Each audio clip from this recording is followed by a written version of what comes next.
आणि आता एक महत्त्वाची ब्रेकिंग न्यूज समोर येते भिवंडीतून। भिवंडीमध्ये केमिकल गोदामाला भीषण आग लागली आहे। वळपाडा भागामध्ये या गोदामाला आग लागल्याचं कळतंय।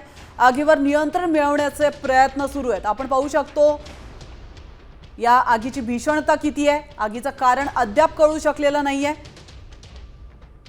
तर भिवंडीतली ही आगीची दृश्य आहेत। आगीमधील एका गोदामाला आग लागलेली आहे। तर केमिकल गोदाम आहे आणि भीषण आग या ठिकाणी लागली आहे। ही आग नेमकी कशामुळे लागली आहे याचं कारण कळू शकलेलं नाहीये। आग विझवण्याचे प्रयत्न सुरू आहेत।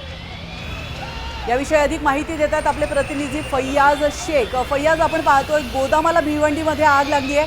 हे गोदाम नेमकं कसलं होतं आणि ही आग नेमकी कुठल्या कारणाने लागली? भिवंडी शहरातील वळपाडा जो ग्रामपंचायत आहे त्या ग्रामपंचायतमध्ये प्रित्यस कॉम्प्लेक्स केमिकलचा गोडाऊन होता। या गोडाऊनला आग लागली असून एक गाडी अग्निशामक दलाची एक गाडी घटनास्थळी दाखल झालेली आहे। नेमकी आग ही कशामुळे लागली याच्यात अद्याप कारण समजू शकलेलं नाही। जखमी किंवा जीवितहानी झाल्याची काही माहिती मिळते फैयाज? सध्या तरी कोणती माहिती नाही, जीवितहानी झालेली नाहीये, पण ह्या गोडाऊन मध्ये केमिकल असं ड्रम साठवून ठेवले होते, यामुळे ही आग लागली असल्याची शक्यता वर्तवली जाते। फैयाज, हा कारखाना नेमकं कुठे आहे? हे गोदाम नेमकं कुठे आहे? हे भर वस्तीमध्ये आहे की भिवंडीच्या म्हणजे ज्या ठिकाणी लोकवस्ती आहे तिथून थोडं दूर अंतरावर आहे?